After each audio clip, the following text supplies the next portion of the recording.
जब जब आप दुनिया की मुख्तलिफ चीज़ों की मालूमात इकट्ठी करेंगे तो आपके आगे खुदा की कुदरत के ऐसे ऐसे राज खुलेंगे कि आप शशदर रह जाएंगे।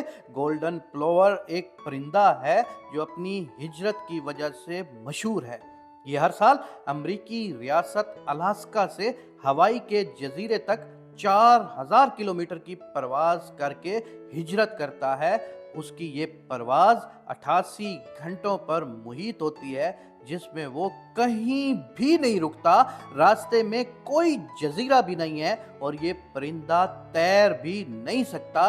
ये 88 घंटों में समंदर के ऊपर अपना सफर करता है और 4000 किलोमीटर की परवाज करके ये दूसरी जजीरे तक पहुंचता है। दरमियान में कहीं सस्ताना नामुमकिन है। जब साइंसदानों ने इस परिंदे पर तहकीक की तो उनको पता चला कि इस परिंदे को ये सफ़र मुकम्मल करने के लिए 88 ग्राम चिकनाई यानी फैट की ज़रूरत है, जबकि हकीकत में इस परिंदे के पास परवाज के ईंधन के तौर पर तकरीबन 70 ग्राम चिकनाई दस्तयाब होती है।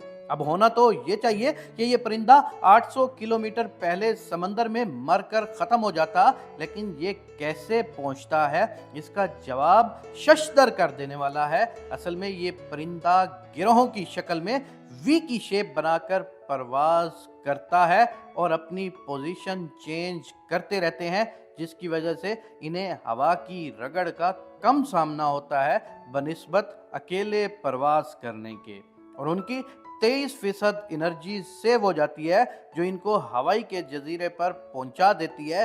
6 या 7 ग्राम चिकनाई इनके पास रिजर्व फ्यूल की सूरत में भी मौजूद रहती है, जो हवाओं के रुख को मुखालिफ होने की सूरत में उनके काम आ जाती है। अब हम पूछते हैं कि कौन अल्लाह के इनकार की जुर्रत कर सकता है? एक परिंदा ये कैसे जान सकता है कि उसको सफ़र के लिए कितनी चिकनाई दरकार है? रास्ता उसे कौन बताता है? इतने लंबे सफ़र की उसे हिम्मत कैसे हो जाती है? और चिकनाई के इस्तेमाल का उसे कैसे अंदाज़ा, और उसको ये किसने बताया है कि वी की शेप में सफ़र करने से वो कैसे एनर्जी बचा सकता है? तो इन सब बातों के बाद हमें सिर्फ एक ही हमारे जहन में ये राज खुलता है कि फबिअय्यि आला रब्बिकुमा तुकज़्ज़िबान, तो तुम अपने परवरदिगार की कौन कौन सी नेमत को झुटलाओगे? वही मेरा पाक अल्लाह ही तो है जो इस परिंदे के जहन में डालता है कि तुमने इस तरह शेप बना के चलना है और इस तरह हवा का रुख तुम्हें और हवा का दबाव कम मिलेगा। वाह मेरा पाक अल्लाह, तू इतना रहीम है, इतना करीम है। हम एक इंसान आज अपने आप को बड़ी चीज़ समझते हैं। हम छोटा सा कोई काम कर लें, हम अपने आप को बड़ा नेक और पारसा समझते हैं। हम कोई भी चीज़ हासिल कर लें तो इसमें हम अपनी मेहनत गर्दाना शुरू हो जाते हैं, लेकिन हकीकत तो ये है कि इस कायनात का एक सिंगल ज़रा भी अल्लाह तबारिक व तआला की मर्ज़ी के बगैर हिल नहीं सकता। एक पत्ता भी अल्लाह की मर्ज़ी के बगैर टूट नहीं सकता।